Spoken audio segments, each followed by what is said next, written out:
Sorry, was it? That was you. That was you. So Andrew.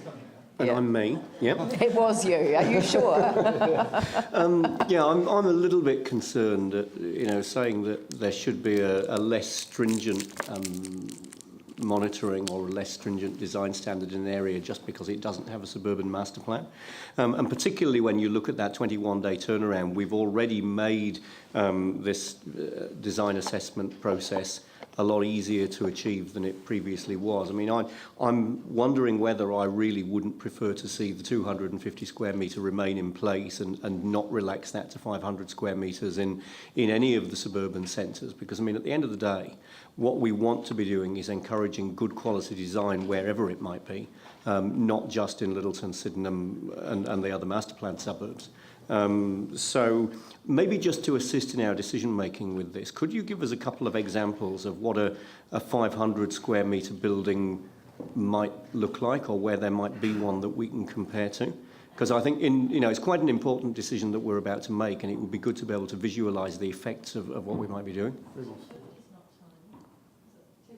250 is not tiny, and 500 is twice that size. I mean, 250 is like 5 times the size of a suburban hairdressers or dairy or whatever. So 500 is like 10 times that. It's in a suburban centre, that's quite a significant sized building, I'm thinking. Effectively, that 500 square metre threshold will pick up what's been described in previous discussions as the mini majors. The Whitkills that was on Cashel Moor, for instance, pre-earthquake, would have exceeded that threshold. The threshold, I should point out, is the Whitkills that was on Cashel Moor pre-earthquake. So it was a reasonably large store, but it's below that threshold. We're not saying that there's not to be any urban design issues addressed. We're just using a different mechanism to ensure good design. So below the 500 square metre threshold, there's standards that have to be met, including build up to the road front, there being a pedestrian access point to the footpath, there being 60% of the frontage glazed, and a veranda or other weather protection. So the standards are there and if there's a breach of any one of those standards, there's then a resource consent triggered. So it's not saying that below 500 we're not concerned, and the standards are really one method, and above 500 we're using a different method, which is to use our discretion to assess each on a case-by-case basis. Yep. Yanni? I think, I think I'm quite concerned about this as well. I think you've given Whitkills. What are the buildings that you would see that, just give us an understanding, 250 square metres versus 500. What are the types of buildings that would be exempt now from a resource consent over design matters? It's difficult. I don't have any examples to have. Fast food outlets, for example, they wouldn't require a design assessment. In a suburban shopping context, there'd be your individual shops. For instance, our Wairaki Grez Road shops, a lot of those units would be below that 500 square metre threshold, but would have exceeded 250 square metres. But again, there will still be those standards in place. So it's really using different methods, and we need to get that balance right between enabling that development and recovery of those centres against still achieving. But how does having a design assessment stop or disable that development from happening?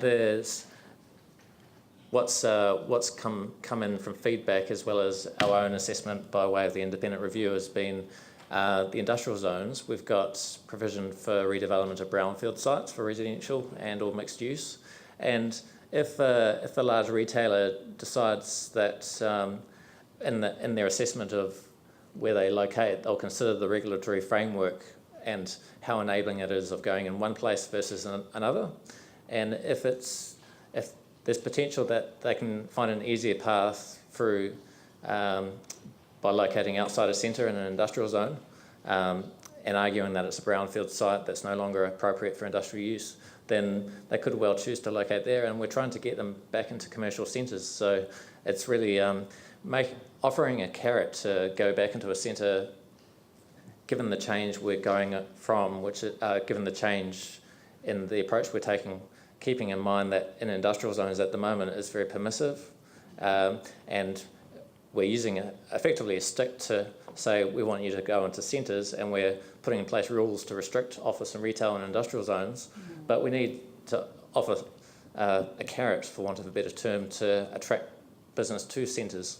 But having no design assessment seems counterproductive to getting the kind of nice built environment that everyone asks for share an idea. I think what Mark's saying is it's not no design assessment. What it is that at a certain level they wouldn't require a consent for design issues, but they would still have to meet the standards, which Mark's already talked about.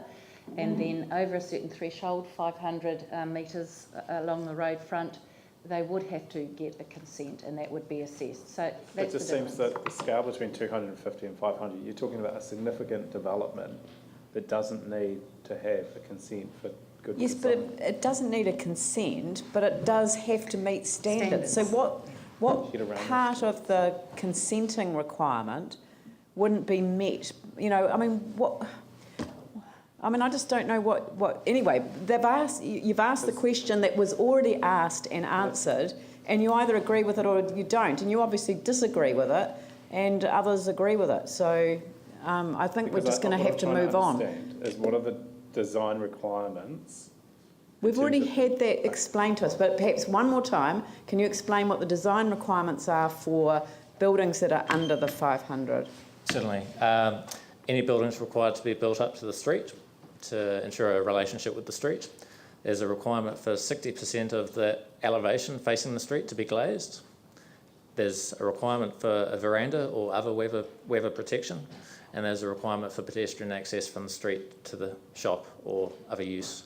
In addition to that, there's rules that provide for activities at ground floor that will encourage activity between the street and the private space. Activities like offices and residential that won't have that relationship, we're directing to above ground floor. And from our analysis of the issues, the key issues that we face, and the examples I've given in the past, have been the large blank walls, like on New Brighton Road along the south side of the Palms, and whilst landscaping... Rebel Sport's our favourite. Yeah. There is not enough Prozac in the world to make that an interesting place to be. I love that phrase. And several years ago, there was an assessment made of the effectiveness of the current city plan rules, and it was found that landscaping in itself isn't going to be effective in disguising it. What's a elevation that's got no relationship with the street and doesn't encourage pedestrian activity. So it's really getting that balance right. Yeah. Ali? I wanted to ask a question around that wall. We hear about the one out at Shirley a lot, and I was just talking to someone who's designing a building out in Sumner, and they've got a wall that they wanted to put more windows into, but were unable to because they were restricted. They couldn't have any more than 1 metre of wall. I believe it's a firewall, which is why that restriction applies. So he's essentially now got a big blank wall when he wanted a wall with windows in it. How do you allow for... Because when you see walls like that, after hearing what you're saying, it doesn't marry. That wouldn't be a firewall along the road frontage.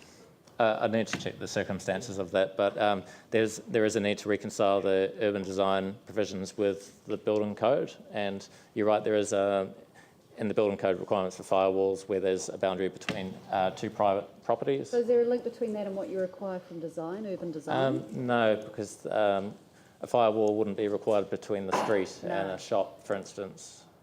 It's likely to be between a private property and another private property that there was a firewall if the building was right up to the road, right up to the boundary between those two properties. Right, okay. File requirement where there's an alleyway, there's still a firewall requirement. And that's Looks out onto a green space, that's why. So you've got a blank wall here, but anyway, okay. Okay. I haven't got any suggestion of a change, except that I've changed from Leanne and I've got the flu, so there's no tolerance whatsoever today.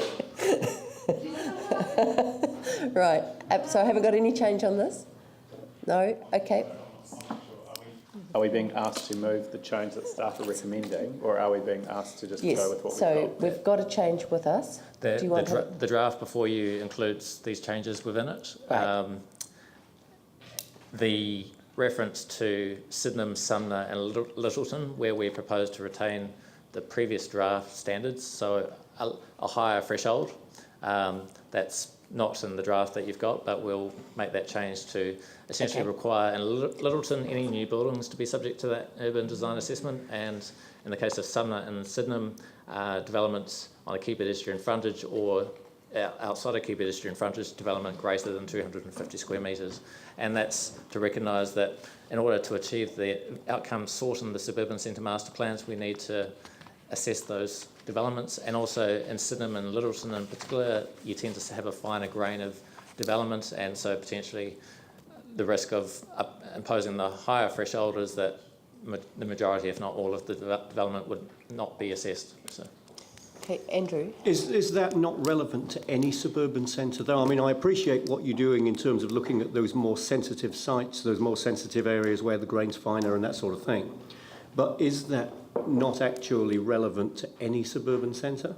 This is kind of the bit that I've got some difficulty with, because if it's relevant to Sydenham and Littleton and wherever else, it's arguably relevant to any suburban centre where, you know, a 500 square metre development in terms of a suburban centre is quite significant. It's of a reasonable size by any suburban centre standards.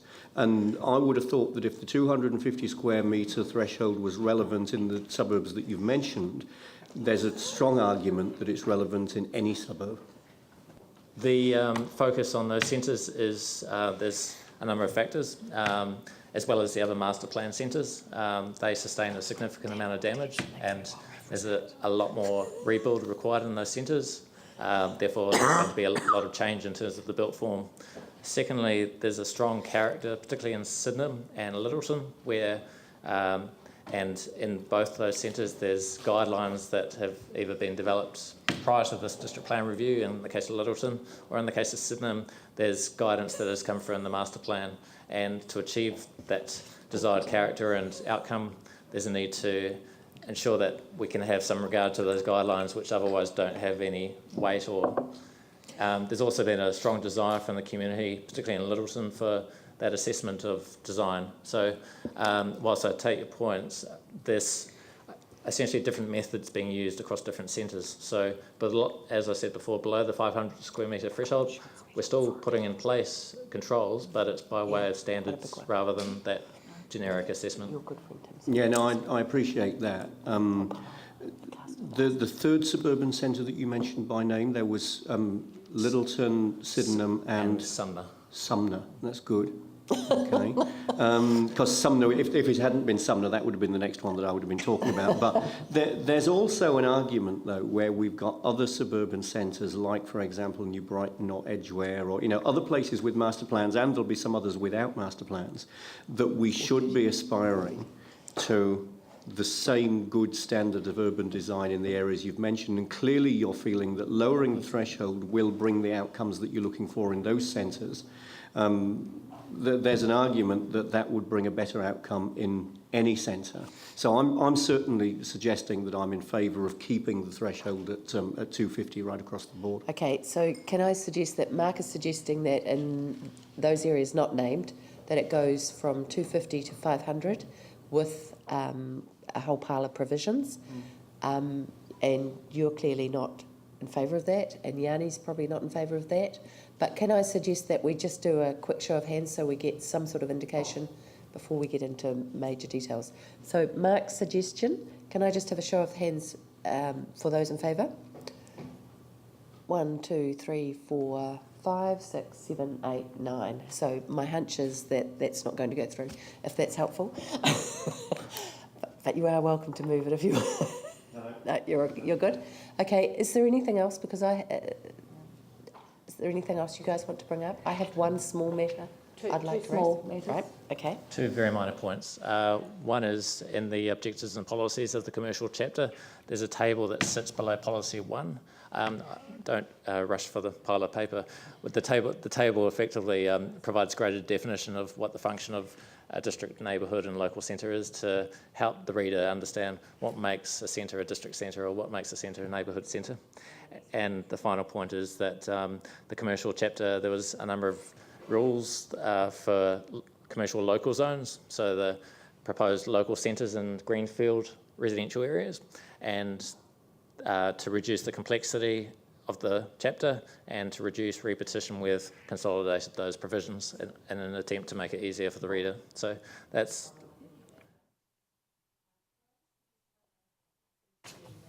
In retrospect, sort of looking back on some of the decisions that we made, to be inconsistent with the rest of the district plan, and that is our requirement that we have 2 off-site car parking spaces. So all of the rest of the plan, we've looked at very real promotion of public transport and putting people's houses next to where they can shop and all those sorts of things. And then at some stage during what may have been 2 months ago or 3 months ago, we actually, in a debate here, looked at the requirement to have 2 off-street car parking spaces. This is the residential chapter. Yes, residential chapter, sorry, yes.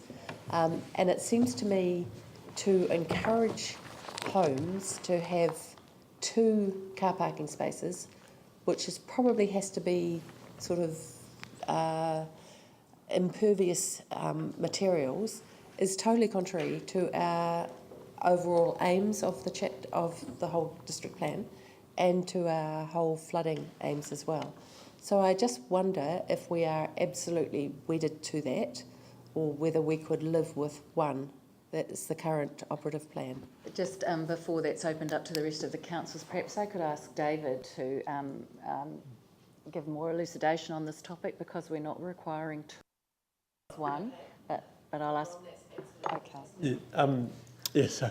So in the draft that went out to public consultation in February, we were requiring 1 per house across the whole city, and then following feedback from the public on that, it was discussed in the workshop a few weeks ago that for large houses that have a floor area greater than 150 square metres, so that they would need to have 2 per house, but any other house that had less than 150 square metres would only have to have 1. So it's only for those houses that have a floor area of greater than 150 square metres that would need the 2. How do people feel about it? Just very quickly, because I'm aware there's an insurance meeting. No, it's not. No. The issues we've got in some of the streets, some of the intensification doesn't enable for people to have a very good amenity. And if you look at things like Eli Street, if you're enabling more units to go in there without car parking, you start to have some real issues. Yeah.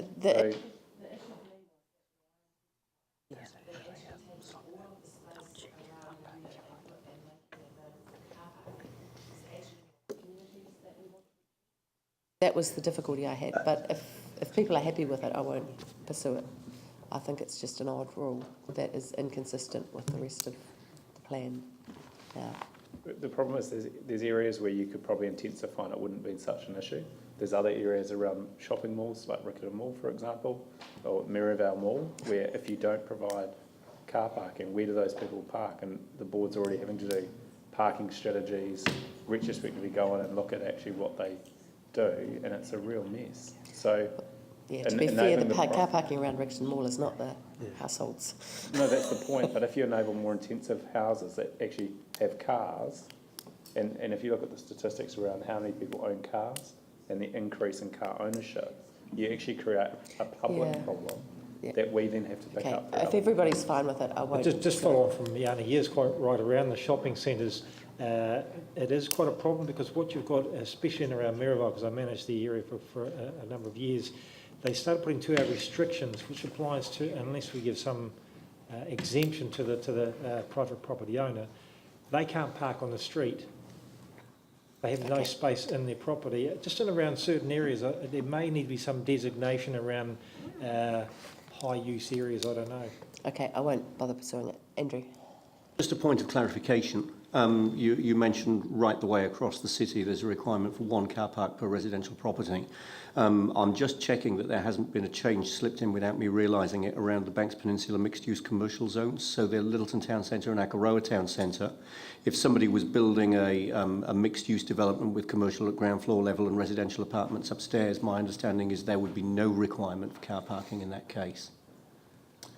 Yeah, so yeah, I should clarify that. In commercial centres, there is no requirement for car parking if the